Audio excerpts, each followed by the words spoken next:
I feel like it goes without saying, just like with swimming, I would say I'm very like dedicated and hardworking. At least like I like to pride myself on that a little bit. I think my work ethic is pretty good, but also I am somebody who likes to spend time with my friends and just like relax and that kind of stuff as well. It started when I was 9. At the time I was being bullied in school, and my parents really wanted me to have an extracurricular activity to do just to, keep me occupied. And I'd already finished my swimming lessons, so they had me try out for my city's local club. But I really didn't want to. I like went to my tryout and I cried. I just really didn't want to be there. But I'm very grateful that they put me through that. I think I was just nervous. I was a very anxious kid when I was younger. So I think that I just didn't want to go and like try something new. I loved it a lot when I was an age group swimmer. I only started competing para when I was 16. And I went through a bit of a phase with that where like I was on the verge of quitting and I wasn't sure where I wanted to go with the sport. But then I met my coach at Oakville, and I think he changed my mindset on a lot of things. And then I just realized that no one is forcing me to be here or to like do the things that I do except for myself. And then that made me like fall in love with the sport again, and then like want to show up and work hard every day. I didn't know that I was living with a disability. It was just kind of something that I found out, and then I realized that switching into parasport could be an option for me. And I think that like high performance sport has helped me a lot with my confidence and a whole bunch of things. And yeah, I'm like, it obviously kind of sucks that happened, but I'm so grateful it did. And like to be able to have the opportunities that I've had like so far. I'm like super grateful. I really like the coach, Kathy Party. I worked with her at the 2022 Canada Summer Games. That was one of my first competitions as like a para athlete, and it went fairly well for me, and I really appreciated her as the support on the team. I remember when the games were over, she had said to me like, anything that I would ever need, like just like feel free to come to her, especially about things like in the university world. And then when I was applying to schools, I was really interested in the double degree business and financial math program here. And then so I reached out to her, and she was like more than willing to have me here. And yeah, I like don't regret my choice at all. I think the team dynamic is really good. Like this year is one of our first years with like a big like full team, and I feel like it's nice. Everyone's pretty close. Everyone supports each other. It's really nice. I like that. Like everyone on the team pushes each other to be better. When I was in Singapore, I had majority of my teammates like waking up to watch my races and just texting me, saying their congratulations. And everyone is extremely supportive. I planned for this my entire season. Like in my head, like not going to Worlds wasn't an option. Like after Paris, I knew that I wanted to be better than I was. And so I qualified at our trials, which were in June. And so from that point on, like I confirmed how to spot on the team, like I was going. And then, I spent all summer, like just really focused. We left for Thailand 2 weeks before the competition. So we were as a team out in Thailand training, like preparing for World Championships, kind of getting acclimatized with the humidity as well. And then, then we went to Singapore and competed. It was a really great experience. My main two, I would say, are 100-meter butterfly and 100-meter backstroke. I'm trying to add a third to that. I think that I have a lot of potential in my 200-meter individual medley, but we'll have to see about that one still.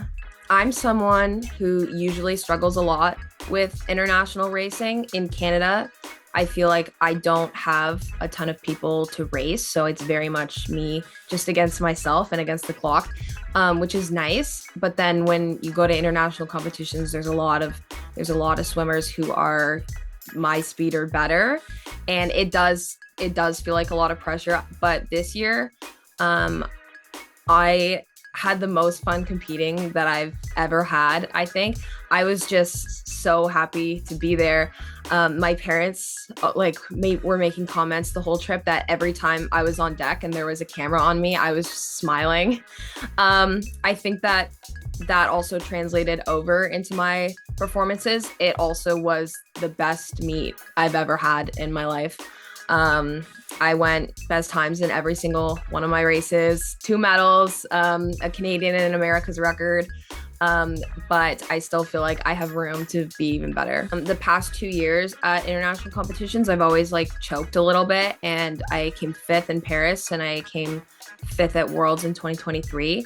And I was just devastated over my performance in Paris because it wasn't even close to my best. It wasn't how I was training either. So then when I came home, I really focused on my backstroke. I was like, I never want to feel this way again from a race. I know I can be better. I want to be better.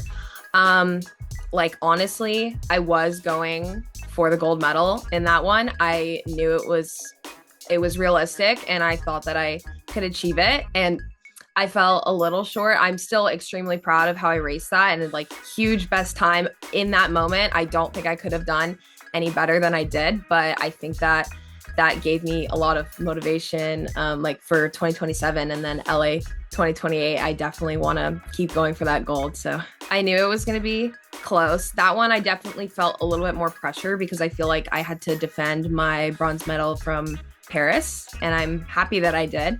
But I was more focused on the time in that race. I would say I really wanted to break the America's record. I already have been the Canadian record holder for 3 years. So I knew I wanted a little bit of a change of pace in that race. At night, in the final, I only came 3rd by 2/100ths of a second. I just out-touched for 4th. So it was very close. I was very excited about that though. And then I got the record that I was focusing on. So it was honestly just a great feeling. And I never thought that I'd be able to achieve that in my fly. So I was pretty happy. It's honestly such a privilege. I love being able to be a role model for younger swimmers and to be able to represent the country. Since coming home, I've had some DMs from younger swimmers just saying that I've really inspired them, or they've seen me with my condition and they have a similar one, and it makes them want to get into swimming, and it makes them want to work hard to be where I'm at. And I really like being able to inspire others and just be a good role model and represent the country. I don't know if there's a lot of tips, but my main thing would be have fun. I think that I've always done my best when I'm at a good spot in the sport, when I'm having fun. A big saying in swimming is a happy swimmer is a fast swimmer. I feel like it could go any way in any sport, but I feel like you're not going to be succeeding and doing well if you're not enjoying yourself. So that's absolute number one priority, I would say. A lot of the times when you think about success, it's more focused on the outcomes of the race or the game for some people, depending on the sport. But I think that finding small wins in the process is kind of where you find more success, because there isn't always a big championship or a big competition or whatever. But finding small victories and small successes in every single day is that's what I think of as success, just finding wins in every practice. And then that drives me to get better. I have, since getting back from Singapore, not even 2 weeks ago, I'm already back in the water. No one's forcing me to. I have nothing to train for at all. There's no major competitions for me next year, but I just want to, and I just want to work hard. And that is something, it's a feeling that I've never had before. Usually I struggle a little bit after major competitions because I need a break, my body needs a break, but I actually want to be back in, and I like how much I've grown, I think. And then that's success to me. Sport is kind of all about getting out of your comfort zone. If you want to be an athlete, you have to be okay with being uncomfortable with where you're at. racing in front, like in Paris, I raced in front of 15,000 people almost. That's very uncomfortable and it's very scary. But you just have to get over it. Like you just have to do your thing if you really want to be there. And like that's what I think. At the end of the day, like all para athletes are also high performance athletes, whether they be living with a physical or visual or intellectual disability. Everyone who competes at like an international level or Paralympic Games or whatever, they work so hard to be where they're at. They're like the same as Olympic athletes in the sense that like they're very, very high performance. Like it's not just anyone goes. I think that more people have started realizing that, but like everyone who goes to Paralympic Games, they're athletes too, and they deserve like recognition for the work that they put in. I don't really have a ton of time to do things. I play guitar, not very often anymore though. I used to be pretty good. I'm very passionate about music, I would say. I love like listening to music. I listen to a little bit of everything. Like rock, rap, R&B, like even a little bit of country. Like I'm just kind of all over the place. Like when I play, usually it's a little bit more like rock or folk. I'm also like, I guess, very into art. When I was younger, I did art lessons. My parents had me pretty much just try everything that I possibly could. Obviously, sport worked out for me a little bit better than art did, but that's still something that I like appreciate and I like a lot. I think it's good to take my mind off of swimming. I like to be very much so like my time outside of the pool is very much spent on rest and not focusing on the pool. Like I only think about swimming when I'm there. And I think that kind of gives me a bit of a mental break. Same with like playing guitar. I think that that's good for just taking my mind off of like whatever's stressing me out. So